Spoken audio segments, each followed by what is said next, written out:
Did you know? I used to be an ordinary girl until I was taken by a stranger who turned out to be a werewolf. Now, not only have I fallen in love with him, but I'm also about to become his wife. However, it's not as simple as it seems. Chapter 22, House Hunting for Months Later. Hey Emery. Tate jumped out of nowhere and frightened me while I was preparing a sandwich. I held my chest and glared playfully at her. You scared the crap out of me. I laughed. Tate woke up from her coma the day after Abigail was exiled. Thane was over the moon when we found out that she woke up with nothing more than a headache and a fully recovered body. However, he banned her from all training and fighting for a while until he was sure that she was okay, so we've been hanging out almost all the time. It's been a total of 5 months that I've been here in the Nespac. At first I definitely wanted out of this area because what crazed person would willingly stay with a total stranger that took her from her home? Honestly, it was a total horror story, but after learning about Thane and him being a werewolf, well, let's just say I was officially that crazed person. But I didn't think so anymore. It may be unorthodox, but I guess the entire situation was a bit strange seeing as I was mated to a wolf. Now I wouldn't change a single detail. The strange circumstances that led to this. Me being here, well, it kinda led me to happiness. Thane was amazing. He was a great leader and an even better boyfriend, even though he was a bit more to me than a flimsy label. At the start, I would have castrated him for even speaking to me, and now I can't get enough of him. It was as if we were obsessed with each other. We were almost constantly together when he was off training the pack and I was either being trained or helping in the infirmary. My brother sent me to deliver a message. She grinned like a Cheshire cat. I narrowed my eyes at her. What message? To dress nice and be ready by 6Y. I asked curiously. She just shrugged. I dunno. You're not telling me something. I accused her by the look on her face. Come on. When have I ever not told you something? She rolled her eyes. Come, let me see. How about never? He may just want to take you out on a date to do things I really don't need to think about as his sister. Tate grimaced. Tate. I scolded and felt my cheeks blaze in embarrassment. We haven't even. You know. EWW, I don't need to know this. She fake gagged and I fell into a fit of laughter. When Thane and I were together, we couldn't keep our hands off each other.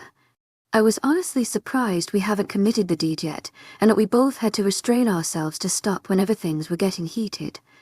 I wanted him without a doubt, but he would suddenly stop whenever it was getting too far. I had no idea why, though. I was happy and content, but I knew that I had to bear an heir for the next ritual that would take place next 20 years. Extreme, but at least the pregnancy will only last 5 months, since werewolves grow rapidly and mature in the womb at a faster rate than a human baby. Thane and I were actually the only alpha and Luna that have taken this long to get mated. Some Lunas get pregnant within 2 weeks and the others take about 2 months. Never has it been 5 months. What am I missing here? Bailey asked as she walked into the kitchen to witness my laughter. Emery just casually discussing her intimate life. Or lack thereof. Tate said, giving me a disgusted look. Don't mind her. I playfully pushed Tate away. Well, you don't know what you're missing out on. Bailey scared and rubbed her little baby bump. Yes, that's right. Bailey was 1 month pregnant. Apparently we're werewolves, didn't get married like humans did. They just accepted each other as mates. There was something almost liberating about the way they didn't have to tie themselves to any organizations and institutions besides themselves. Also, the pack's beta is usually the same age as the alpha to ensure that a friendship bond is created between them to make running the pack easier. Like Lucas and Thane. Therefore, Bailey was in the same position as me. She had to pop out a kid within the next 7 months. She, however, got started early and only had 4 months to go. Every time I was with Bailey, however, I always thought of her mother. The one person who was furious when she found out that Thane exiled Abigail and she blamed it on me. I was actually surprised that the pack supported the decision. Well, everyone except for Bailey's mother. Thane explained that a female wolf shares an unbreakable bond with her pups, even if it isn't hers. But the fact that Bailey's mom raised Abigail made her as close as possible to being Abigail's mother. I knew, however, that her blame was justified. I should have tried to stop Thane from doing what he did. But that was a while back and there was nothing I could have done at the moment, and I can't change it now since Abigail disappeared far away from the pack's territory and didn't leave a trail behind. That's just the pregnancy hormone speaking. Tate rolled her eyes. Just wait till you find your mate. Bailey laughed. Even then he might not want to be with you. I muttered grumpy ly in recalling my own situation. Bailey gave me a knowing look. I'm sure he just wants to ensure you're ready. After all, you were pretty against him when he brought you here. That was then when I didn't know him. I shrugged in defeat. To my agent extraordinaire, Madeleine Noble, heartfelt thanks for your unfailing patience, enthusiasm. Can we please change topics? I really don't need to know about my brother's sex life. Tate grumbled. Bailey just laughed at her. So what do you suggest then, pup? I'm almost 17. She stuck her tongue out childishly. Wait, how haven't you found your mate yet? I thought you find each other at 16. I asked curiously. That's typically when your mate is in the pack already. But for the unlucky few, it's either a rogue you may never meet or it's most likely another wolf from one of the neighboring packs. Thane and the other alphas usually have a day where all the unmated wolves meet in hopes of finding each other, and then you choose whose pack you want to stay in. Tate explained, and I still found it interesting that I haven't yet everything about the pack life. I think that's actually in a few weeks. Bailey pondered him. I will have to ask Thane about it. To my agent extraordinaire, Madeleine Noble, heartfelt thanks for your unfailing patience, enthusiasm. Speaking of my dimwit brother, you should probably start getting ready, Tate said, grabbing Bailey's and his hands and pulling us both up the stairs. Oh right, I totally forgot that's why I came to find you, Bailey said, and we laughed at her forgetfunsels. I don't see why Thane cowled and asked me himself. I said as I walked into the closet. Maybe a little busy. Bailey shrugged. He could have asked me yesterday. I said because he left before I woke up this morning. Which was odd because he always wakes me up. Maybe he didn't think about it yet. She invaded. Whatever the reason. Can we just find you something to wear? Honestly, every owner's lack of faith in my outfit choices really hurts. Okay. Then tell me what you want to wear. Bailey stopped searching and looked at me expectantly. I gazed around the large walk-in closet and walked over to my stack of jeans and picked up a cute sweater. To my agent extraordinaire, Madeleine Noble, heartfelt thanks for your unfailing patience, enthusiasm. This will do. Bailey just stood there with her jaw hanging and Tate was in a fit of laughter. I don't think that Tate approved. Tate managed to get out between her giggles. I rolled my eyes at her. I wore jeans on my first date with Thane. But you aren't going for a stroll in the forest, Bailey explained. Actually, she kinda will be, Tate added. I gave them both curious glances. Guys, come on. You're both hiding something from me. Just tell me, please. Where's he taking me? No can do, babe. You're just going to have to wait to find out. Bailey grinned. Tate walked back to the section that held all the dresses and pulled out a cream-high, low dress that was off the shoulder but still had spaghetti straps.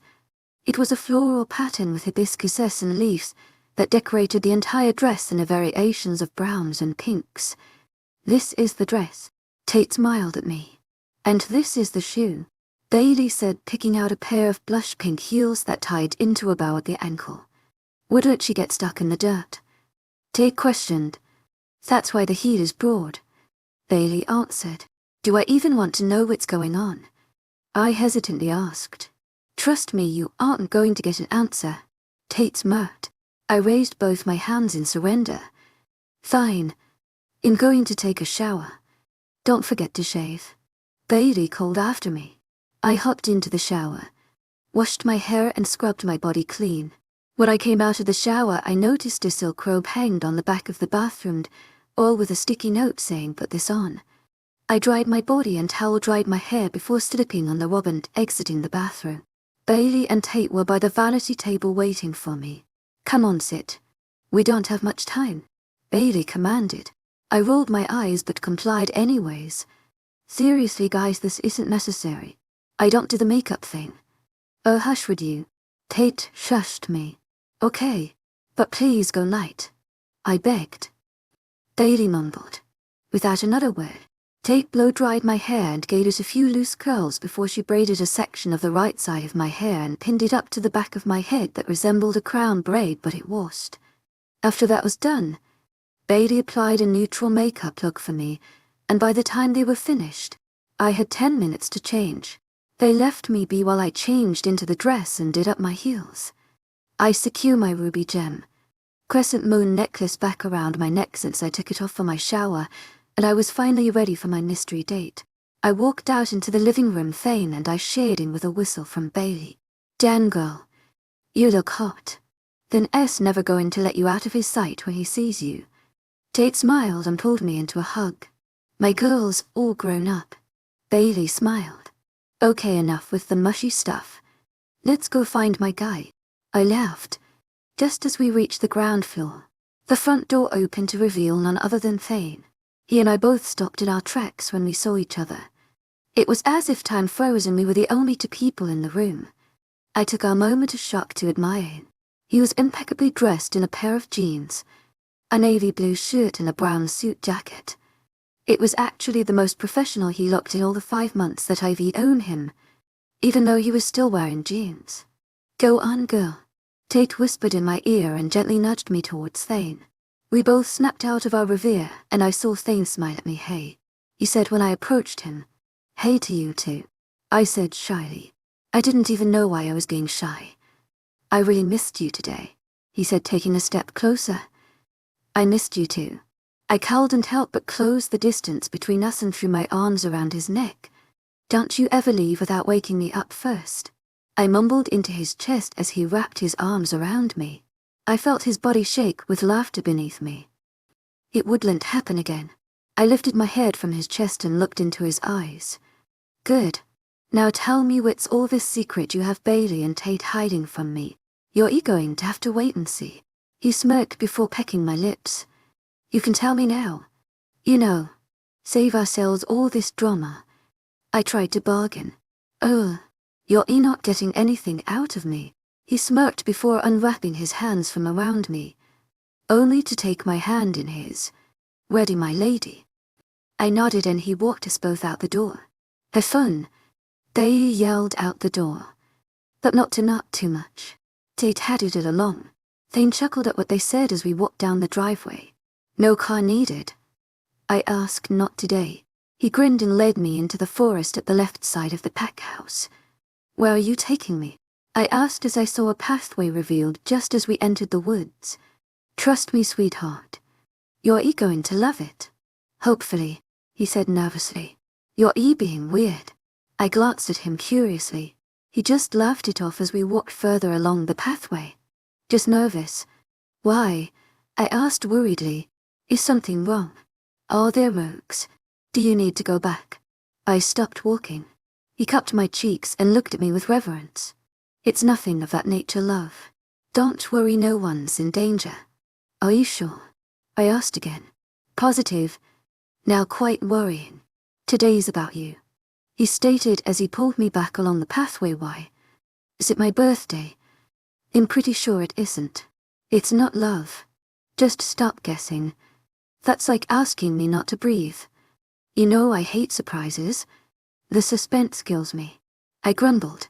"Suck it up, princess, you're going to have to wait for this one." I nudged him with my elbow because I knew I wouldn't be able to hurt him. "At least tell me the context," I pleaded.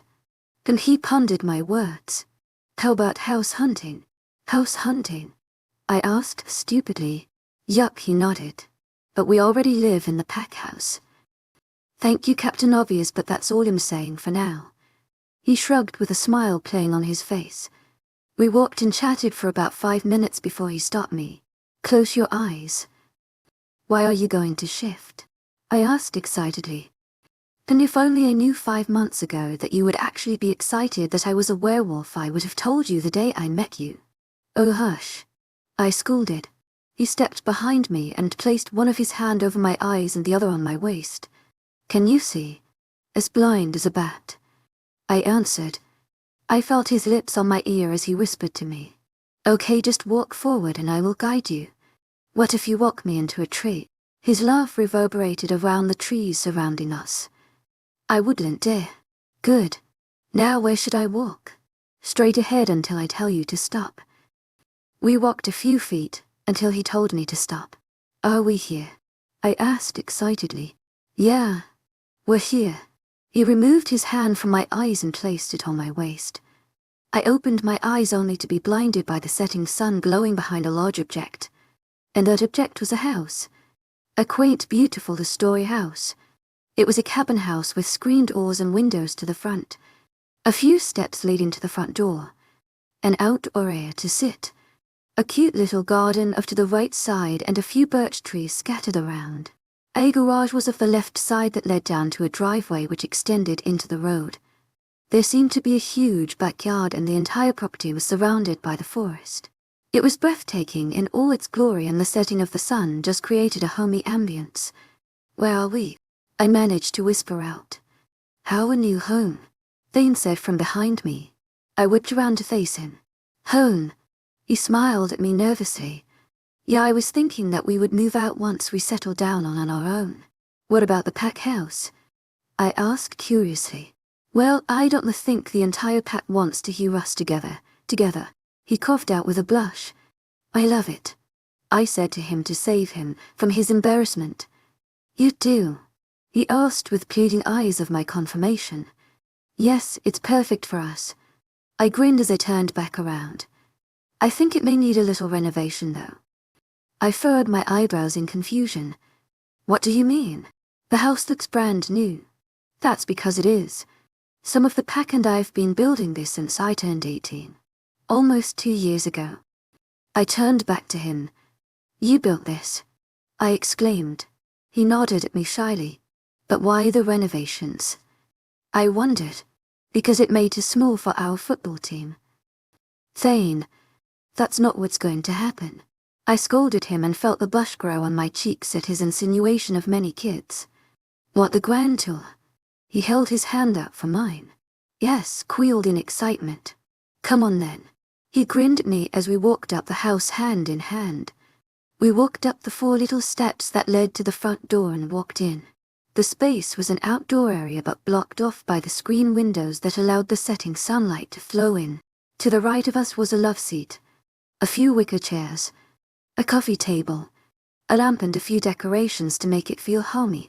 To the left was a round breakfast table surrounded by a few more chairs. We walked through another set of doors and was inside the house. The interior took my breath away. It had homey, cottage ambience to it and I fell even more in love with the space.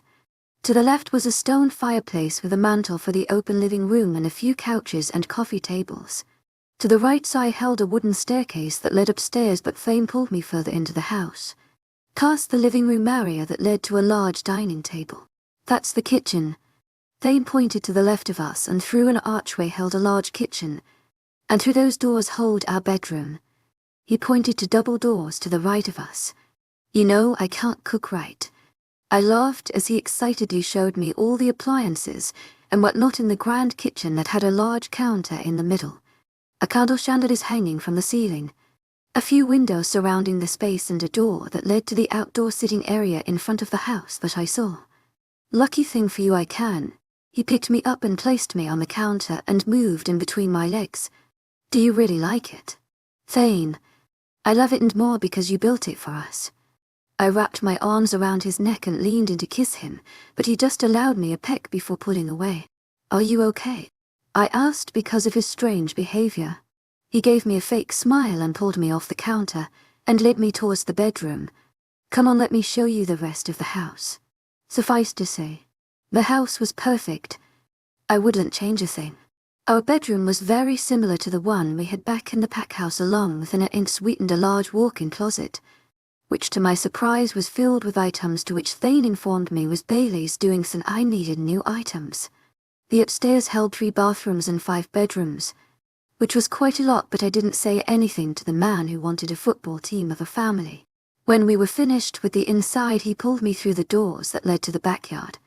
It was already dark out by the time we were finished, but to my surprise, the backyard was lighted with various fairy lights and lanterns that were strung upon some oak trees. It looked magical. I let go of an hand and walked ahead of him into the vast backyard that was huge. It went on and on until the thick forest took over. There was a pool to the right and a fire pit to the left with some lounge chairs. Besides that, it was just fresh-cut grass and miles of open space that wrapped around the entire house. "This is so beautiful," I whispered to Thane, but he didn't give me answer. I turned around to see where he was, but what I saw took my breath away more than the house. Thane was down on one knee. "Thane?" I asked in confusion. He took my hands in his and looked more nervous than I've ever seen him, and I felt clarity on why he was acting so strained. I gave him a gentle smile of encouragement, and he gave my hands a gentle squeeze. "Emery Aiden, you're the love of my life. The girl made specifically for me from the moon goddess above. My mate. Fuck if there isn't a better word to describe what you are to me. You're more than just my mate. You're my savior. My Luna. My freaking world." He started off. I felt tears in my eyes and the rapid beat of my heart as he continued on. "And from the day I saw you in the forest, running away from some lunatic, I knew it was you. I didn't need some stupid ritual to know you were the one." While on that topic of rituals, I want to apologize again. I shook my head at him because a while ago I told him to never apologize for it again, but here we are. "No, I need to say." He looked at me deeply. "I'm sorry for what had to happen, but the more I think about it, I'm not sorry because I got you out of it. And you got me. I love every single thing about you, from the way you take care of Pac to the way you threaten to cut my balls off when we argue. We laughed at one. But out of everything, I love you for accepting me for who I am. You've definitely made life better than it's ever been, and even though you have the power to take care of everyone else, I want to be the one to take care of you for the rest of our lives." He kissed both palms of my hands. "I want it all with you, sweetheart. From dealing with wolves to raising kids. I want you to be my reason for living." He reached into his jacket pocket and produced a small black velvet box and opened it to reveal a ring. "Will you marry me?" he finally asked. I stood there looking at him in complete shock. My mind screamed at me to say yes. Yet all the things he confessed whirled around in my mind and left me in complete and utter awe. He took me by complete surprise and left me here, with my heart in my throat beating at a rapid rate. I looked at him with pure adoration and reverence that I never knew was possible till I met him. I realized that his facial expression grew to one of complete nervousness, all because I hadn't answered him yet. Without meaning to, I threw myself at him, which caused him to fall onto his back with me on top and practically yelled into his ear. He searched my face for any miscommunication and asked, "Really? Are you sure?"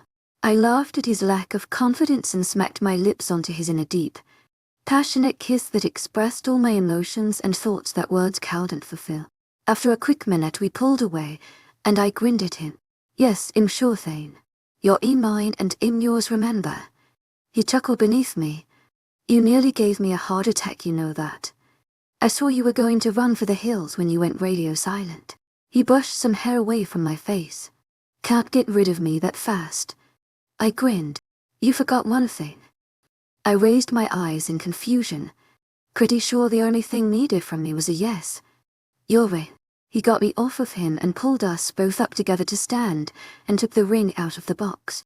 He took my left hand and slipped the engagement ring onto my ring finger. I finally looked at it and saw how beautiful it truly was. It was a pink eardrop-shaped diamond set in a gold ring that was carved to look like a tree branch, which held the ring as if it was claws holding onto the diamond. It was unique and I loved it. "It's beautiful." I smiled down at the way it glint as it reflected the lights from the fairy lights strung above us. "Yes, you are." He cheekily smirked down at me. I playfully swatted him. "Stop trying to be cheesy. I already said yes." "Well, babe, guess you're stuck with my cheesiness for the rest of our lives." I like the sound of that. I hugged him tightly and he wrapped his arms around me securely. Chapter 23, Impending Doom. I woke up to the feeling of something brushing lightly across my face. From my hair, to my head and to my nose.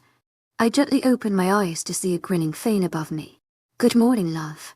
He smirked before placing a deep kiss on my lips that definitely woke me up if I wasn't already. When he finally pulled away, I smiled up at him.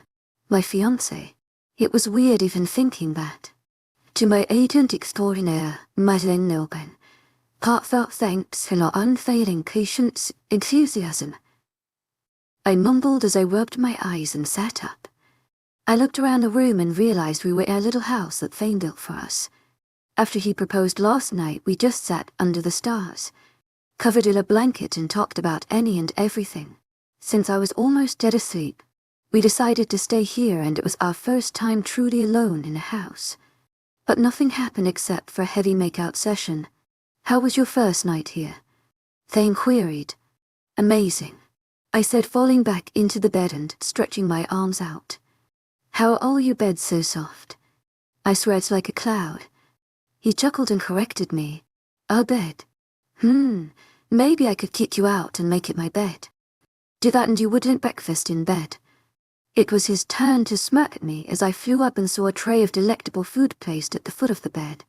Stay as long as you want, I mumbled before I grabbing the tray and pulling it closer to us. Thane picked up a pink peony from the tray and offered it to me. For you, my lady. I smelled the freshly picked flower and set it aside before pecking then cheek. Keep it up, babe.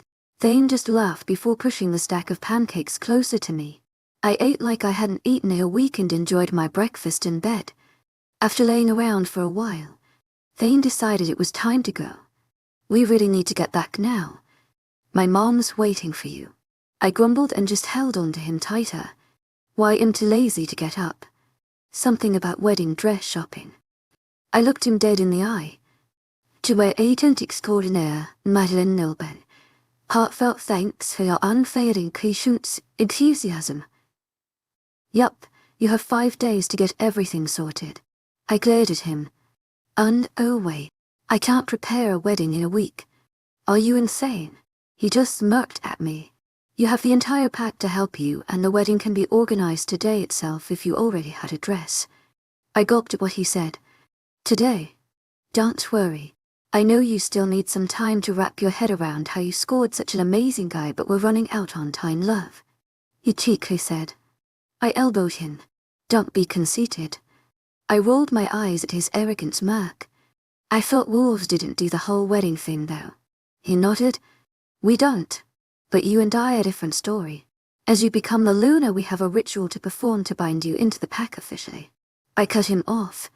Another ritual. Please tell me it doesn't involve kidnapping. It doesn't. He laughed. It's similar to a wedding with vows and whatnot, but since the Lunas of this pack have always been humans, we treat it as a typical human wedding to ensure you get the full human experience. I processed what he said. Wow, you guys really thought all this through, didn't you? My ancestors did, yes?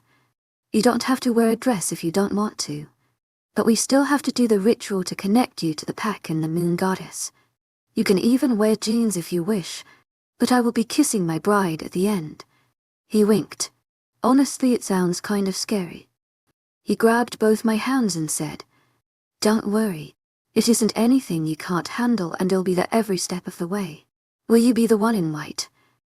I'll be the one on all fours in a full body affair. He pecked my nose. Wait, you'll be immortal? I asked curiously. For half of it, yes. Don't worry, you wouldn't have to commit bestiality. EWWW, even saying it is gross. I gagged. I got off the bed and declared, I want to wear one. What? He asked in confusion, and he looked adorable. A dress. I want to wear a wedding dress. I blushed. He got off the bed and walked to me. You have no idea how happy I am that you said that. You are? I asked, confused. I am. He pecked my lips. Now let's get dressed. My mom's threatening me, though, mind link. He grimaced. I laughed at him and walked to the ensuite. Need help in there? Thane asked before I shut the door. To my agent extraordinaire, Madeline Nilbe. Heartfelt thanks for your unfailing patience, enthusiasm. I teased him.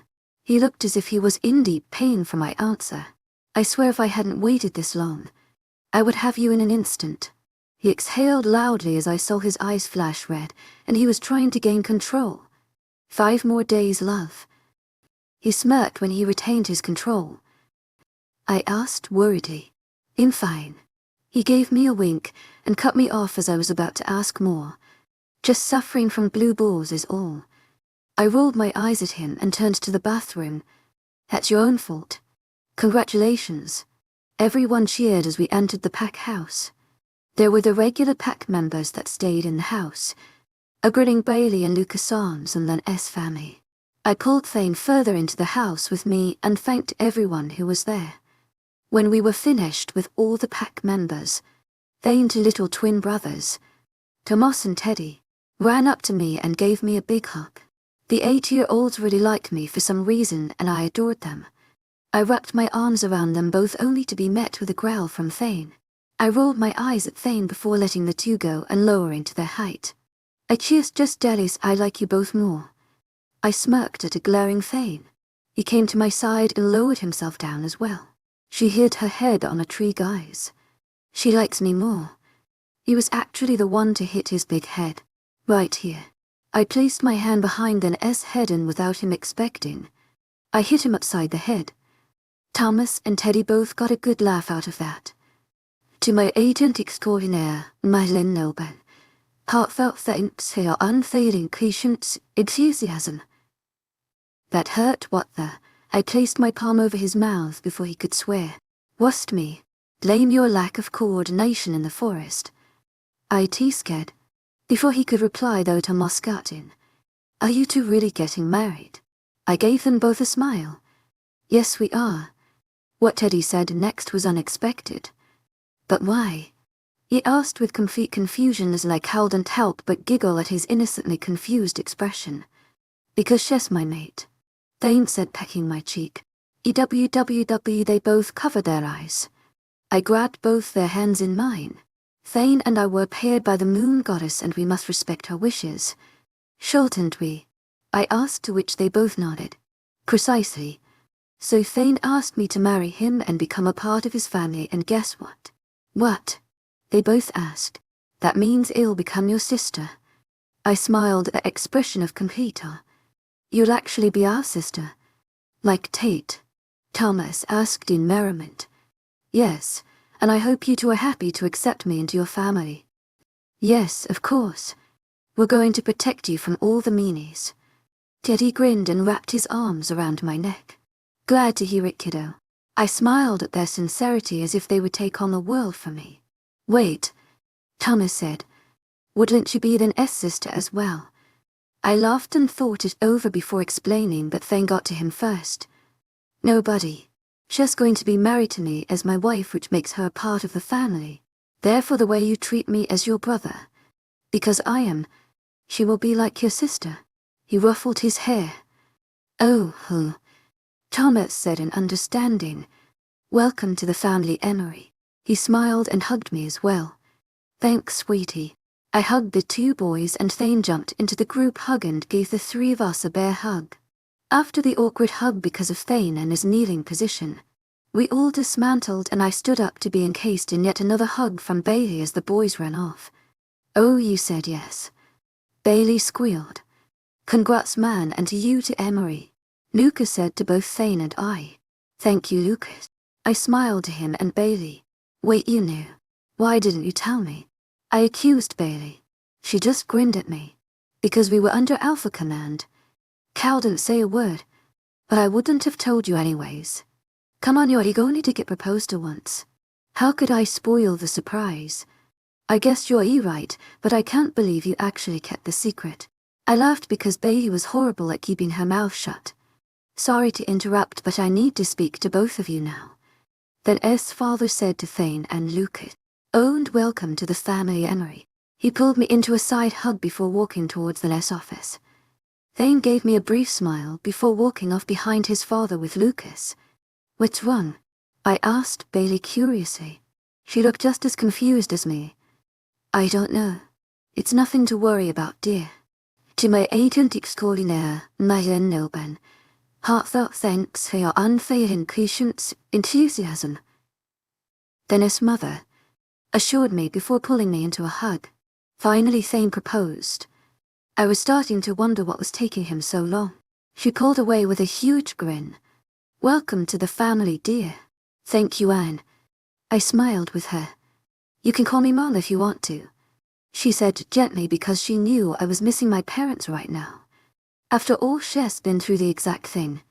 To my agent extraordinaire, Madeleine Noble, heartfelt thanks for your unfailing patience, enthusiasm, was all I could say because I was feeling a bit choked up. How about we go dress shopping? And asked to change the topic. Yes, I totally agree. Bailey saying, she was basically jumping with excitement. Now. Yes, now. Bailey said in a dull voice. Well, yeah, I guess. To my agent extraordinaire, Madeleine Noble, heartfelt thanks for your unfailing patience, enthusiasm. I said unsure. Yay, then let's go. Bailey said excitedly. Should I tell Caroline and Delilah to meet us there? Yes, also would you be my maid of honor? I asked her because we were basically best friends. Yes, I thought you would never ask. She squealed in delight. Take it easy there, Bale. You're hyping up the baby. I laughed. Her eyes just as excited. She grinned, placing her hand protectively around her stomach. I should go tell Thane in going out. I said and was about to walk away when Anne stopped me. Oh, he'll be fine. He already knew I wanted to take you shopping anyways and I would just mind Lincoln. She explained before grabbing my hand and leading us out the door to her car. Plus I already contacted the pack's best designer and she's gathered all of her latest creations and sketchbook just in case we need it. It is waiting for us. I was a little curious as to what then Dad, Carson, wanted with him, but I brushed it off because Anne Bailey looked over the moon to go dress shopping. I don't think 5 days will be enough for the designer to create a new dress. I laughed as I sat in the passenger seat with Bailey in the back and arriving. Oh, she can pull it off for you. Plus, it's not every day that there's a wedding in the pack, much less the inauguration of Aluna. She smiled. To my agent extraordinaire, Madeleine Noble, heartfelt thanks for your unfailing patience, enthusiasm. No werewolves ever have a wedding. Well, there are a few, but not many. I for one have never witnessed a wedding, and obviously because I was born after the last ritual I didn't get to experience the marriage of the Luna and Alpha. Bailey piped in. Well, it's settled then. You'll get whichever dress you desire even if we have to create it ourselves. And declared as we drove off towards the little shopping area with various shops and boutiques that lined the street. It was the same place that Thane took Bailey and myself to shop when I arrived in town. The place I tried to run away. Fun times. By the time we arrived to the glamorous boutique, Caroline and Delilah was already there with an older woman who was dressed to impress. She had a book in one hand, various materials draped on the other arm, and a measuring tape around her shoulders. Congratulations, they all said to me as I walked in. The older woman walked up to me with a beaming smile and looked very familiar. I knew we met the day that I met mostly everyone from the pack, but it was impossible to remember all their names. It's nice to meet you again, Luna, and you look as beautiful as ever. Oh, I'm Nina, by the way. She grinned at me and then acknowledged Anne. And my dear, thank you for bringing her.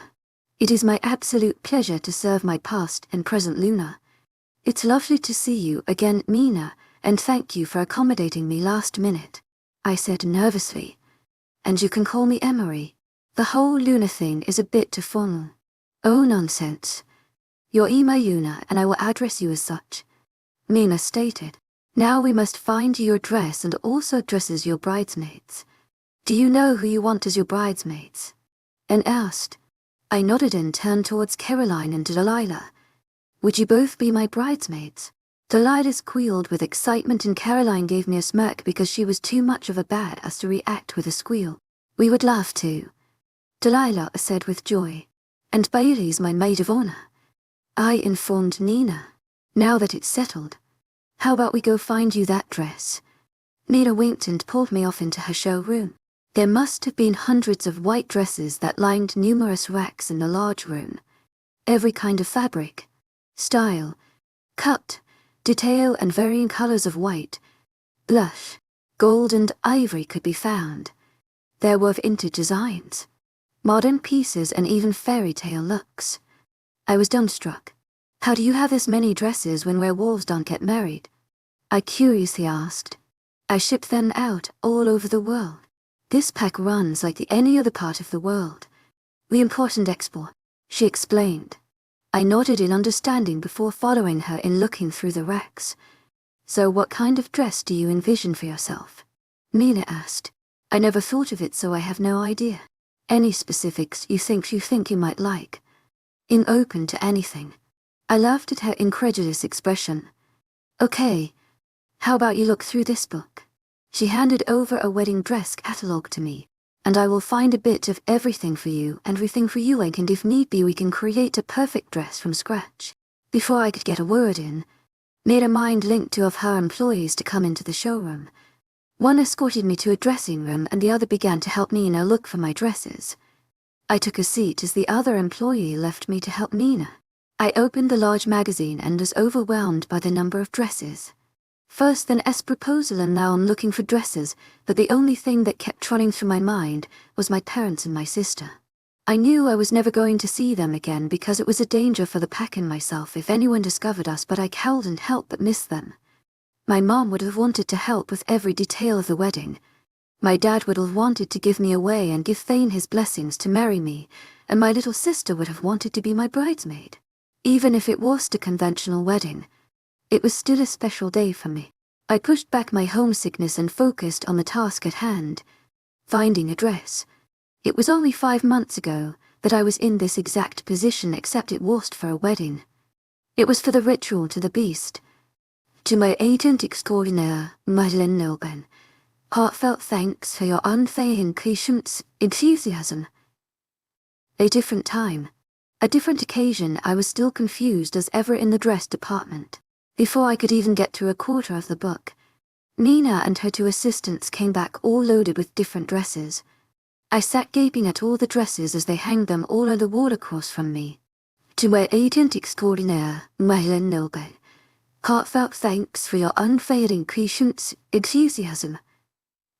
Mina asked with a huge grin. The only thing I could have mustered was a small nod, and she quickly had me changed into the first dress of many. I looked into the large mirror and was awestruck. It was a beautiful ball gown dress with a sweetheart neckline. It was almost entirely covered with jewels that shined as it caught the many lights in the room. Nina led me out the door and into the display area where a little platform in front of a large mirror stood facing the seating area where Bailey, Caroline and Olida sat. They all stared at me with smiles as I tried to walk in the large dress up to the platform area. I stood in front of all their expectant eyes on display for them to see me in the dress. So do you all like it? Nina asked them and they all nodded. What about you, Luna? Do you like it? I turned around and looked at myself in the mirror. It was a beautiful dress, but it was made for me. I didn't want a glamorous dress, and a ball gown didn't seem like it fit the occasion.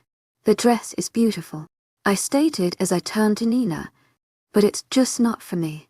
Nina gave me a smile full of understanding. It's your first dress, Luna. It would actually be odd if you said yes. Thank God. That dress looks to Princess Y. Caroline said, laughing, and we all couldn't help but laugh along because she was right. I would appreciate your advice before I decide. I teased before heading back into the dressing room. And so the search went. Mermaid gowns, short dresses, and even a few transparent options showed up, but none felt right. I didn't want to be picky or for Nina to feel bad, but I wanted to ensure I had the right one. I pointed out a few details I liked here and there in a few dresses that I tried on, but it was to no avail. About 50 dresses in, and Ellen walked in with a huge smile on her face and bag slung over her shoulder. I think I've found one you might like. She smiled at me and Nina before leaving us to it. She exited the room and Nina and her assistant quickly laced up the back of the dress, and I was smitten with it. You look stunning, Nina gushed. I couldn't help but twirl around in the dress. I love it. Let's go show the other, she said excitedly and pulled me out the door. As I got closer to the group, I heard a chorus of gasps and awes as they all looked at me with stunned expressions. You look beautiful, Amory. Bailey cheered as I stood on the platform. To my agent extraordinaire, Madeleine Nilben, heartfelt thanks for your unfailing patience, enthusiasm. Delilah smiled. Then going to ravish you. Caroline winked and I laughed in amusement, and walked up to me and held my hands in hers. You look absolutely amazing, my dear. I am so proud of you for managing till this far. Thank you, I said sincerely to her. Thank you all, I said loudly to the girls. Can we get a veil? Bailey asked as she got up from her seat and walked to me. Nina quickly went off and fetched a veil. She and Bailey both worked behind me to put the veil on. Bailey stepped in front of me and clapped. Now the look is complete. Turn around, dear, and said as she spun me around and placed a hand behind my back. I gasped as I saw myself in the mirror. I looked like a bride, like an actual bride. The veil, the dress, it all looked fantastic together. I felt a tear slip down my cheek and another after that. I know your family would want to be with you today and you would want them here as well. But I want you to know that they would be proud of and happy for you. And whispered in my ear as she wrapped her arms around me. Hush, my sweet child. I know what you're going through, and the only thing that I can say which will matter is that you have another family right here for you. It may never be the same, but you have us. All of us. She comforted me as if I were her own. We're here for you, Amory, I heard Bailey say as they joined in the hug together, with Delilah and Caroline. After a few seconds I cowled and helped but giggle. Okay, enough mushy stuff. We still have a lot to do, I said as we all entangled and laughed off our feelings. Mina handed me a tissue and I wiped my tear-stained cheeks as she asked, So is this the dress? I have her a huge grin. Yes, this is the one. We all celebrated with a glass of champagne that Nina popped open as we looked for bridesmaid's dress. That task was much simpler. After a few dresses we all settled on a burgundy, cold shoulder dress that cinches at the waist with a ribbon. It was simple but the girls all loved it and they all looked beautiful in it. Nina took all of our measurements to ensure that each of our dresses fitted us perfectly for our body shapes. To my surprise, and had already paid for everything while Nina was measuring us, and even though I argued with her to let us pay for it, she insisted that she took care of her son's wedding. After that she drove us all back to the pack house. Caroline and Delilah tagged along since Caroline's mate, was at the pack house with Thane, and Delilah lived at the pack house as well. As we walked in all animatedly in a conversation about the wedding, Carson and everyone else exited Bennett's office. All the guys had a troubling expression, but Thane looked most worried of all. I left the group of girls and walked over to my mate. Hey, what's wrong? I placed my hands on his shoulders. Nothing. You just pack stuff. He tried to evade my question, and I'm a part of the pack to Thane. I want to help, I pleaded. I don't want to stress you out. I shook my head at him. We're going to be married, Thane. Trust and helping one another is all a part of the deal. Plus, as Luna, it's my duty to help you. He wrapped his arms around me and placed a kiss on my head. How did I ever manage without you? I wonder that every day. I joked. Now tell me what's so bad that has everyone on edge. Come, let's talk outside. He kept one arm around my waist and led us both to the backyard. He pulled us both towards the fire pit that had a few benches surrounding it with some comfy cushions. He sat us both down and I tucked my feet under me and snuggled into his side with his right hand wrapped around my shoulders. Some wolves don't find their mate in the pack, or in a random rogue. He began, but I finished for him. So all the alphas meet up with unmated wolves. I nodded. He peered down at me with a smirk. How do you know that? I have my sources since a certain alpha docent tell me everything. I told you what you needed to know. And this isn't need to know information. I chastised. Where it is, then go on. Tell me what's wrong. I urged him. He sighed and mumbled. You're going to be the death of me, woman. Before he continued on. Essentially what happens is that every year we rotate where we meet up and go to that pack's territory. However, this year, the Blood Moon pack is in charge of hosting it. Aren't all the alphas tolerable of each other? I asked because that's what Thane told me. We are. Well, most of us. He unconsciously pulled me tighter against him. There's this one alpha, Aiden, leader of the Oaks pack. A cheers ruthless. More than our pack. He will kill anyone who stares at him the wrong way. But he wouldn't be walking with his entire pack, so I know he wouldn't be injured that much. I wrapped his empty hand in between both of my own. Then why are you worried? Achius never had a mate Emery. He looked down at me with a pained expression. And word is that Achius looking for someone to settle down with. Particularly a wolf that was meant to be a Luna. But in your mate. I tried to make sense of what he was saying. It doesn't matter, Emery. We haven't mated yet. He went on. I haven't marked you as my own, and that leaves you vulnerable, as he can easily mark you if he got his hands on you. But he can't do that. I shook my head in disbelief. Thane said painfully, it doesn't matter that I'm your rightful mate. He can still sink his teeth into you. Then mark me, I said, in a dull tone. If I mark you without consummating the mating process, then you will go into heat. What's heat?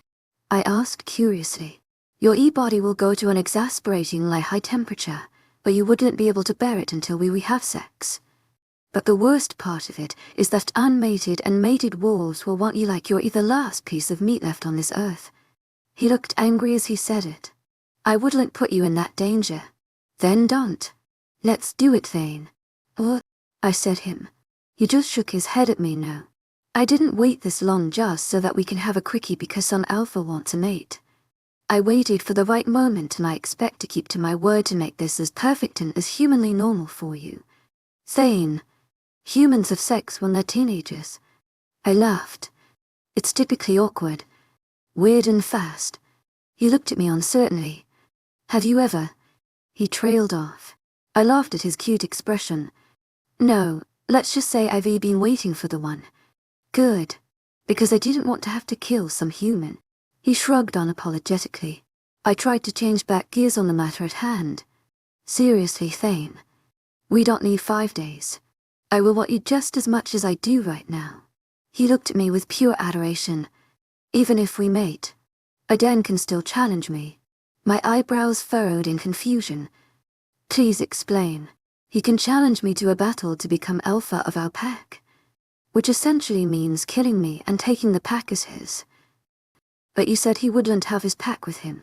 To my agent extraordinaire, Myelin Nilben, hearts out thanks to your unfailing patience, enthusiasm. Thane shook his head.